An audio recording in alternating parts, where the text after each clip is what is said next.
The Lamps Are Going Out, a game about World War I published by Compass Games, and it is a game that covers World War I at the strategic level. All of Europe, East Africa, a box for the US, all of it, all of it. And when you get to games that have such an ambitious perspective, of course, there are two main trends. One is to go for complexity and detail, and then you have games with scary long rules, hundreds of pages, incredibly long playtime. You need to have a place where you can keep the game set up for weeks or months on end. Or you can go the easy way, the introductory way, with games of low complexity and playable in a single evening. But in that case, of course, there can be negative elements too. There can be a negative side, which is sometimes you may have a game that feels very generic. You may have, well, I can take a risk and slap it on World War One theme on it and tell myself and everybody else that I have a simple playable World War One game, but that would not be the case, of course. The more you abstract, the more you simplify, the more difficult it is to convey the theme, and when a theme is one of such complexity, then things become particularly tricky. Now, The Lamps Are Going Out goes towards the direction of abstraction and simplification. It is a game that does attempt to portray the main events and the main mechanics of World War I at the strategic level, in a game that is playable in a single evening and by players that do not necessarily want to commit to learning scale rule books. A game that attempts to portray that event around a very simple, very lean system of rules. Very ambitious project here.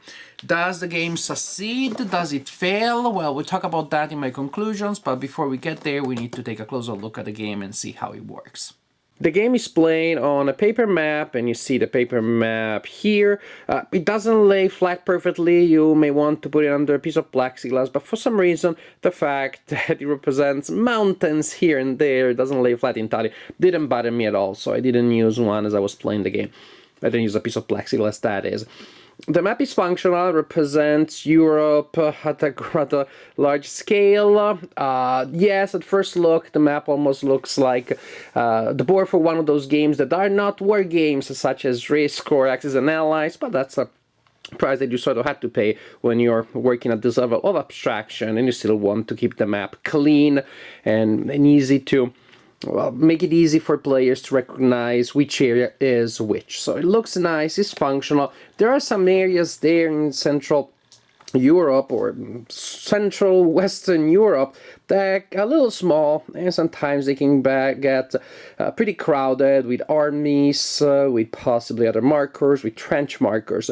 But, well, there are markers that you can put, and then you indicate that the presence of certain force is there, and then you can place the corresponding forces somewhere else. But that's a small detail. Other than that, the map does a very good job of giving you information, tracks for areas that are not exactly in Europe, such as North Africa, the US. You have tracks here and there, so it's a good map. It's a good map. It works. It gets the job done.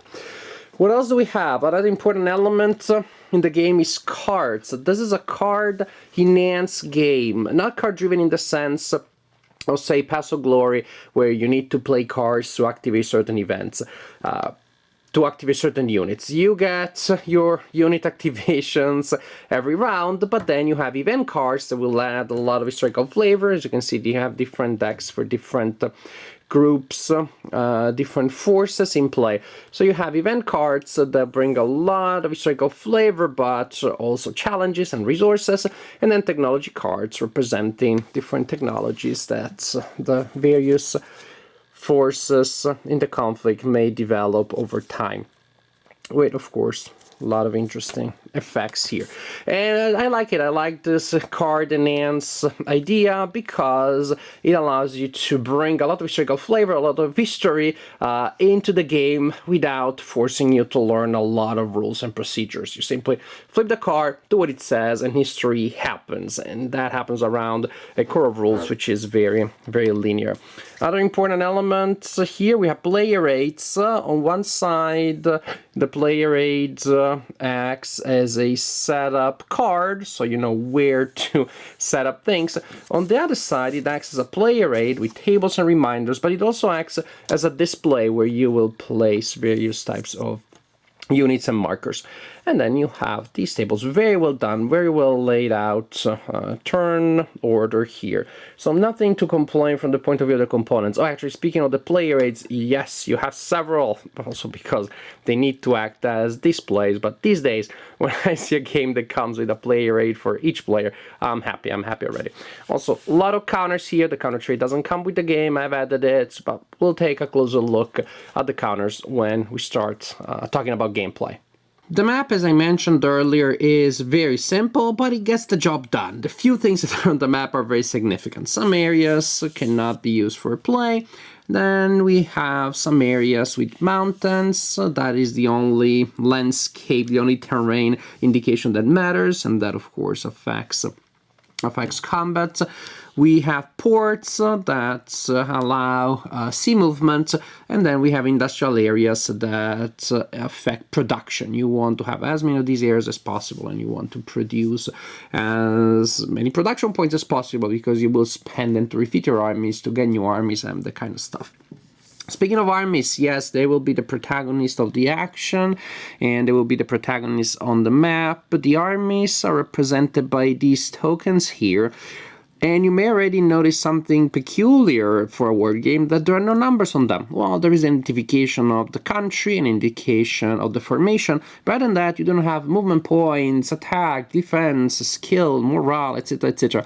At this level, where you're looking at things from the sky with a bird's eye view like you have here, those things don't matter all that much. So there's no specific indications. The armies only represent, well, the position of the army. The army counter only indicates the position of the army, the nationality, the group, and the status, which may be fresh or spent. As simple as that. You also have trench markers that will be on the board. The trenches may be ready or let's say healthy, in good condition, or breached. And when combat occurs, you have to attack the trench markers before you can attack the enemy soldiers that are hiding in them / behind them. Now, so this is a peculiar choice, but I like it. It gives me the sense of one feeling that, you know, you have these large formations of people, but differences in morale, differences in training, don't matter all that much where you're sending out your people to march against machine guns. They matter, but not that much. And that factor of mattering is taken care of, is reflected by other game effects, such as game cards. So, to me, this feels right. So there will be armies on the board. Of course, there will be armies defending, attacking, and that sort of thing.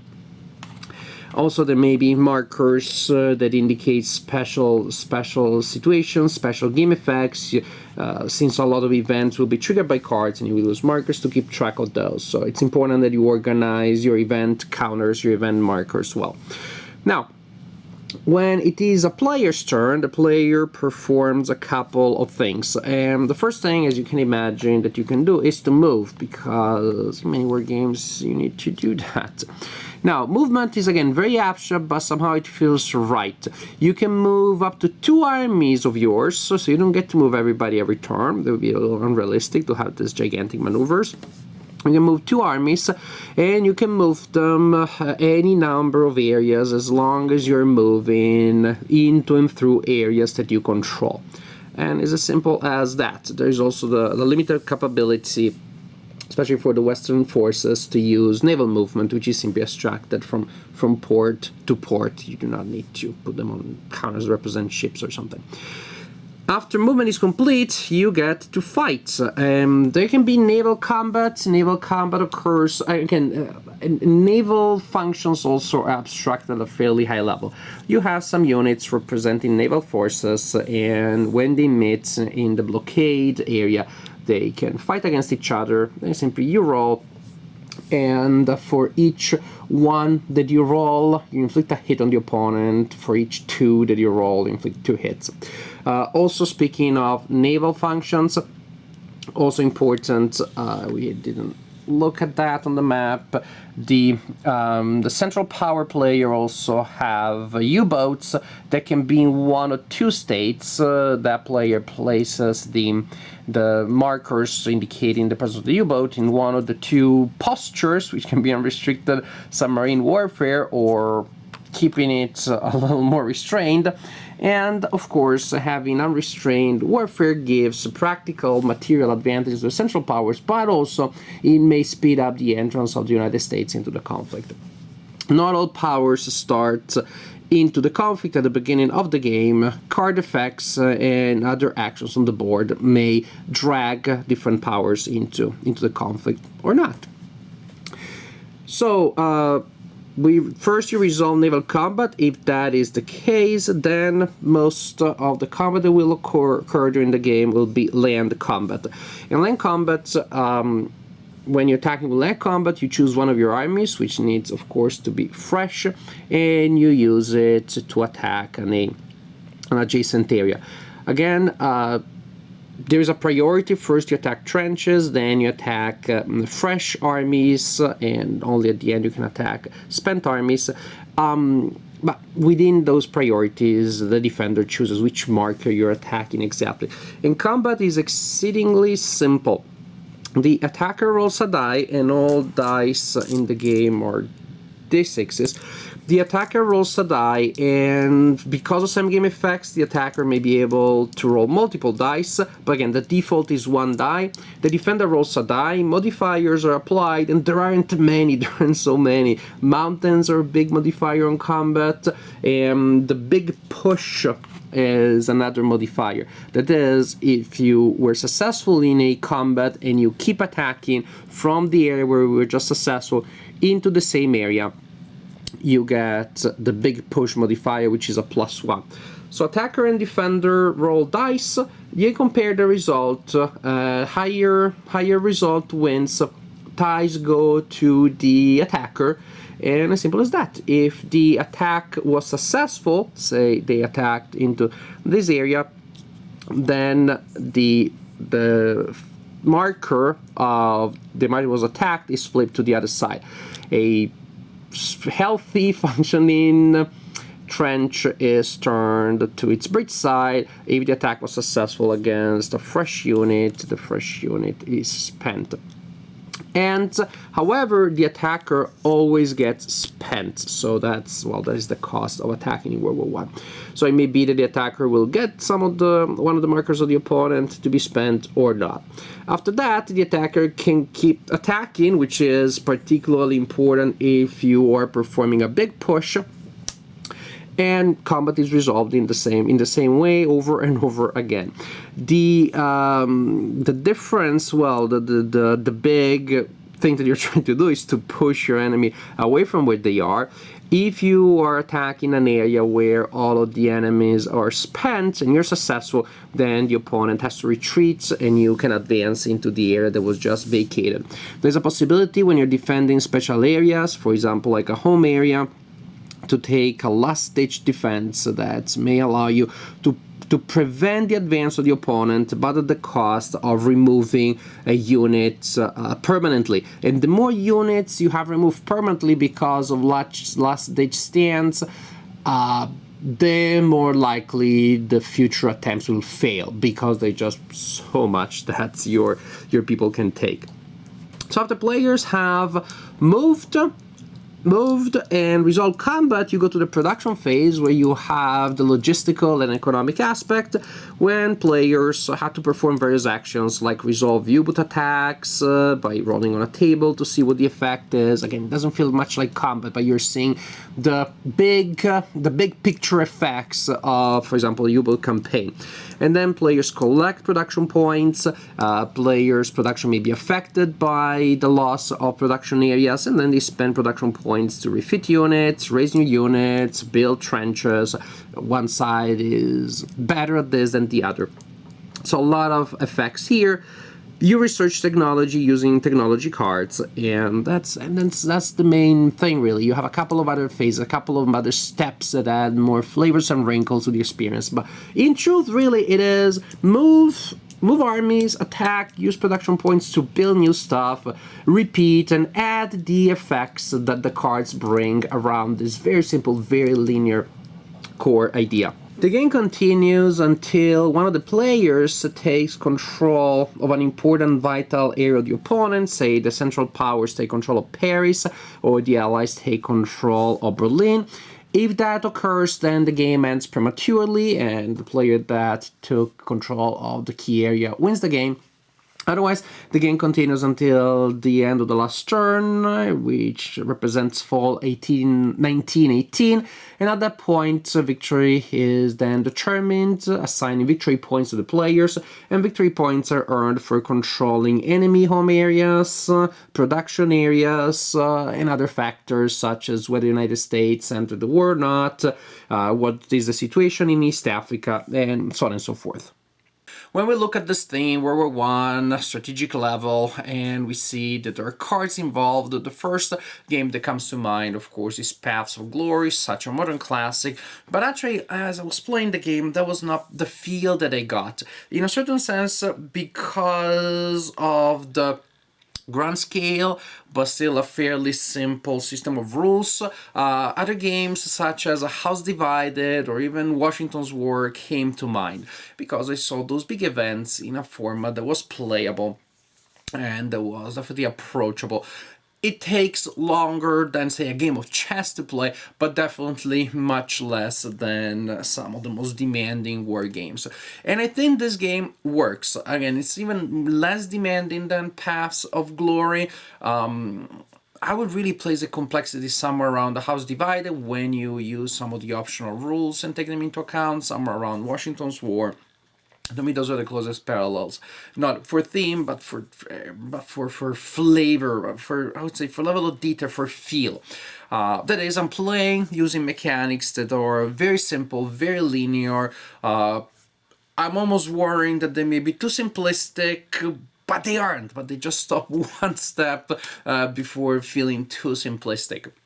And the game overall works. I mean, it really, to me, achieves what it set itself to do, which is to give me a game that does feel about World War I. It doesn't feel like there's a veneer of theme around it, but I feel like it was a reasonable sense of theme, that the events tend to go along historical lines, or at least to present me with challenges that mirror the ones that the commanders and the politicians of the time had to face. And the fact that the mechanics are so simple, especially combat, maybe, I don't know, maybe some people will be disappointed, but to me it really works. It really gives me the sense of these, alas, nameless waves of doomed people that are thrown against enemy machine guns that are being shelled by mortars and artillery of the opponent. And there is that sense of, again, namelessness, these anonymous masses. All of these armies are exactly the same. They're just people drawn from various parts of Europe and thrown to the carnage. And then, well, some of them have better technology, so they will have an advantage in this or that situation. Some of them had time to dig some trenches, so they will have this or that situation. In a sense, I don't want to sound too poetic, but to me, the game emphasized the humanity of the conflict. It really is about just people that were stuck in a situation. On both sides, it's the same flipping people. You could actually swap some of the counters, so they would work just the same. It really gives me the sense of like, well, politicians, technology, military decisions that place people like me and you on different sides of an imaginary line and give us the weapons to destroy each other. And some may get lucky and get better weapons, and somebody else may get worse technologies. There's a powerful idea in it to me. Again, poetics aside, or symbology or philosophy aside, the game mechanically works to me. Again, it really reproduces the challenges. You have these trenches that move back and forth, and you send waves after waves of people pounding against the trenches of the opponent to very little gain, to obtain very little gain. But what are you gonna do? That is the closest way to the main area of the opponent, and so you're really gonna try to get resources from where you can, concentrate them there, use your technology, your advancements. You're gonna spend massive amounts of production points, again throwing them into this like whirlpool that destroys and disintegrates everything. At the same time, of course, if you do that too much, you're keeping your other borders weak, you're neglecting to do something else. So there's this balance here. You have a main area, you have a main front or two, but definitely there are foci of attentions that you need to worry about without neglecting anything else. So it gets to like how many resources can I draw from the borders of my empire, from areas where they may not be so desperately needed, and send them where right now they seem to be to be most useful, potentially at least, without depleting myself, without weakening myself to the point that then the opponent may exploit a gap in my lines, may exploit a weakness here or there. And that is the point. You want to be strong everywhere, like those Clausewitz used to say, but you can't, so then you have to choose where you want to be strong, and therein lies the complexity of the strategy. Therein lies also the fun of the experience of playing the game, but also the challenge of playing the game well. So I definitely enjoyed this game. I think it can be a very good introductory word game because it's not much more complex than some advanced commercial games out there, than your average hobby game. It's easier than some Euro games out there. And yes, then there you have some nitty-gritty extra rules because of the cards.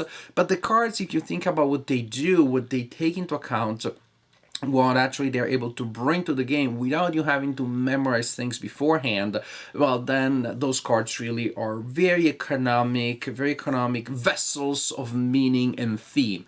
That is, again, you do not have to worry about, well, here's a long list of things that may apply or must apply. Any 7 of these things, then the US will do this. Anything that applies, unless that sub-rule, that country will enter the war or not. The cards handle a lot of that. And again, there are the games that do that at the higher level of details. I'm thinking here now a game about World War II, which is Unconditional Surrender, that already has a very economic way of handling the diplomacy and the behavior of the countries at the political level. Here, the very well-designed cards that you have here handle all these levels in a more simplistic yet, but also more direct, more straightforward way, which really makes the game appealing, I believe, and accessible to someone who may not be a seasoned war gamer, but wants to have this experience of the grand strategic level, without having to deal with very long and scary manuals of rules. So I like it as a potential introductory war game, but I think that also for the experienced war gamer, well, again, there is enough meat here at the strategic level, at the level of resource management. Tech combat is not all that rewarding because it really is about amassing massive armies and throwing them against the opponent. But the challenge is precisely to get to that point. And then actually when you're throwing your resources at the opponent, rolling those dice, the system is so very simple, but yet it's exciting. Then when you get at that moment, definitely the combat has all sorts of reasons to keep you engaged. In that sense, it's almost reminding me of a completely different game, which is World of the Ring, the fantasy game about the Lord of the Rings, which where if you are the evil side, if you're the dark side, and you're trying to take the strongholds of the opponent, you have huge, massive numbers, but somehow to push to those defenses and to really make a considerable progress is tough. So again, it is about amassing resources and then launching massive frontal attacks while also exploiting in that game, some special individuals, spells, so the Nazgul, etc., etc. Well, here you don't have the Nazgul. You have air superiority. You have the U-boats. You have weaponry. But there is that sense which is about collecting resources and building up a momentum. In that sense, the game really is a strategic game. You really are looking at the economy and the technology of a country, of which I won't say the military is a function, but it's part of a system in which there is an organic connection of all aspects. In that sense, combat may feel underwhelming from a certain point of view, but if you see it as an organic part of the picture and not just the protagonist of a war game, then I think it really makes sense, and the representation that you have here is a vivid one and one that feels convincing and interesting. So I enjoyed the lamps are going out. Accessible to new war gamers, also very solo friendly because of the cards, because of the random elements in combat. So I would recommend it to a large variety, a large range of players and gamers. New war gamers, solo gamers, and of course also just your regular war gamer that wants to meet with a friend and play a war game. The advantage is here you have a game which is very playable, very fun, very interesting, and gives you a good, reasonable representation of World War One playable in a single evening, and that is not a bad deal. Actually, I would say that's quite a good achievement.